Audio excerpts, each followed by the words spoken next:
Hey everyone, welcome to the Phase 1 Trading Channel. This is Steven. It's July 5th, 2020, and I hope you're all staying safe and healthy. I'm looking over renewable energy and power, or ticker RBNW today, in light of some recent news developments, so let's dive in and take a look at the details. First and foremost, RBNW is not an energy company anymore. RBNW was bought as a shell on August 29, 2019 by Blind Faith Concepts Incorporated.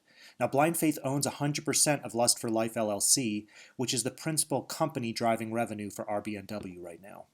Now, for those not familiar, Lust for Life is an apparel company that sells direct to consumer and wholesale to retail chains. Their principal product offering as of now has been women's footwear.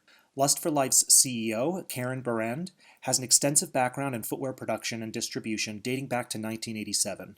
She served at Steve Madden Limited as Director of New Business Development. Karen successfully created multiple wholesale divisions that resulted in massive net sales in the millions. Karen has consistently conceptualized and grown profitable footwear lines throughout her career. Check the link in the video description to look at the other company directors and validate this information for yourself. On May 19th, Lust for Life issued a press release to inform investors they are focused on expanding the company's reach and distribution channels, with supply chains currently networked to China, Brazil, and Mexico. Lust for Life has been busy getting their financials current since the merger to RBNW in August 2019. The latest news published on July 2, 2020, this past Friday, has confirmed that the company filings comply with providing adequate current information according to the OTC Market Group guidelines. RBNW is currently marked as a yield on OTCmarkets.com, so this new development around their current filings could create a heightened level of trust in the market.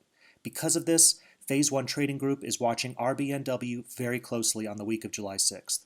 Let's take a look at the charts to see if we can find any technical indicators to support a possible breakout. I'm using TradingView as my platform and have the daily chart pulled up. I marked a significant low for the stock back in February 26, 2019 at 0.002 cents, before the merger occurred.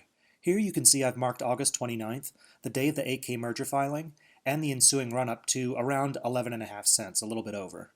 Since the merger, the stock has established and retested a new all-time low at 0.0008. I would consider this the bottom of RBNW's current range. There are a few descending wedges that have produced short-term breakouts from October 2019 to mid-May 2020. The current wedge is coming to a close in a few days, and the stock does look primed for a decisive move. As you can see, trading activity has been on the increase since May 2020, shown here on the daily volume indicator.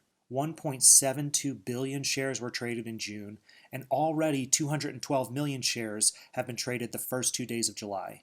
The float of unrestricted shares is pretty high at 1.2 billion, so we'll need to see significant and sustained volume to push the stock into the next markup phase.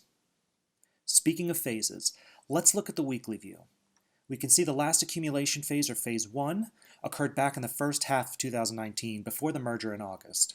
We then see a sharp markup phase after the merger, a short distribution phase where the stock held its ground, and then an abrupt markdown phase during September-October 2019. RBNW has been holding in an accumulation phase since late 2019. As you can see, the stock has begun to wind up tight and consolidate.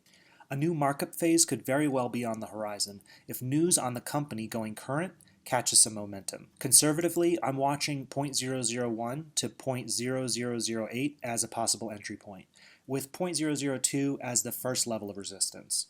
RBNW will need to clear 0.004 as a major point of resistance before we can think about returning to the glory days this past August. If big volume comes in, RBNW could very well test anywhere from 0.01 cents to 0.025. The Relative Strength Index, or RSI, is relatively low on the daily chart at 38.5, so there's definitely room for a significant move.